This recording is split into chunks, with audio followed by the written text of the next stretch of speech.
ង្គរព្រះអង្គបានឡើងសោយរាជ្យពីឆ្នាំ1113ដល់ឆ្នាំ1150នៃគ្រិស្តសករាជក្នុងរជ្ជកាលរបស់ព្រះអង្គបានរៀបចំកសាងព្រះនគរឲ្យមានការរីកចម្រើន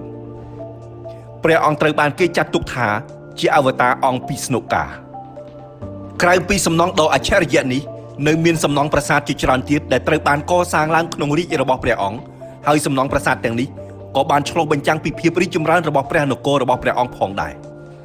ព្រះអង្គបានបន្តកសាងប្រាសាទភ្នំជីសូរប្រាសាទភ្នំសណ្ដកប្រាសាទវត្តភូប្រាសាទព្រះវិហារប្រាសាទបេងមាលា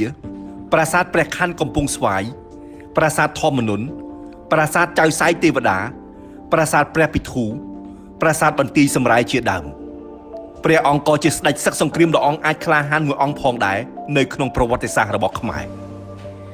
តើព្រះបាទសូរ្យវរ្ម័នទី2មានប្រវត្តិយ៉ាងណា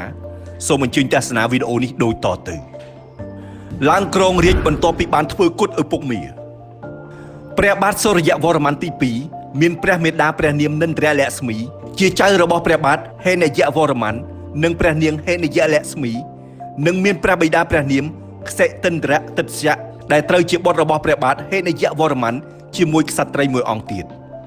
ដោយមានការរៀបចំពីព្រះរាជគ្រូព្រាហ្មណ៍បរោហិតឌីវគរៈបណ្ឌិតព្រះបាទសូរ្យវរ្ម័នទី2ត្រូវបានអភិសេកជាក្សត្រថ្មីឲ្យឡើងសោយរាជ្យនៅឆ្នាំ1113បន្ទាប់ពីបានធ្វើគុតដើម្បីដណ្ដើមរាជ្យពីឪពុកមារបស់ព្រះអង្គគឺព្រះបាទធនន្ទ្រវរ្ម័នទី1ដែលសោយរាជ្យនៅភាគខាងលិចប្រទេសពីឆ្នាំ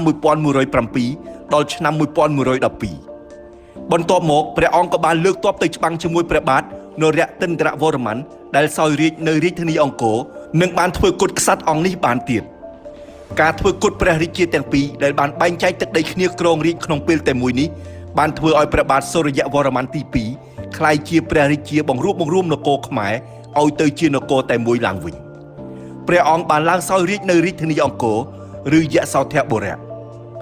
ក្នុងរជ្ជកាលរបស់ព្រះអង្គព្រះនគរខ្មែរមានវិសាលភាពធំទូលាយណាស់គឺខាងជើងទល់នឹងប្រទេសចិន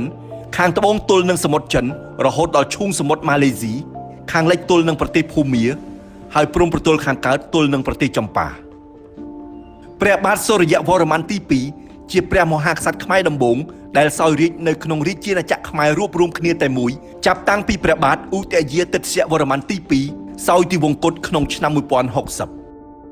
ភ្ជាប់ទំនាក់ទំនងផ្លូវទូតជាមួយប្រទេសចិនឡើងវិញលុះព្រះបាទសូរ្យវរ្ម័នទី2បានឡើងសោយរាជ្យហើយ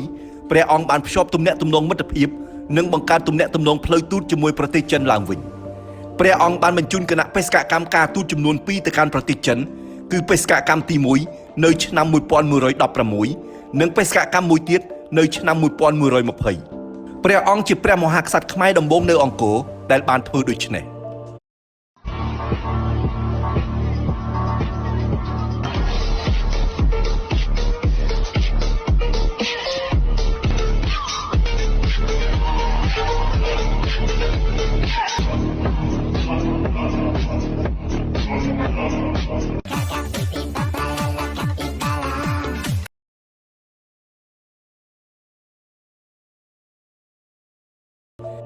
ធ្វើសឹកសង្គ្រាមជាមួយអាណាចក្រចម្ប៉ាព្រះបាទសូរ្យវរ្ម័នទី2ជាស្ដេចសឹកដ៏អង់អាចក្លាហាន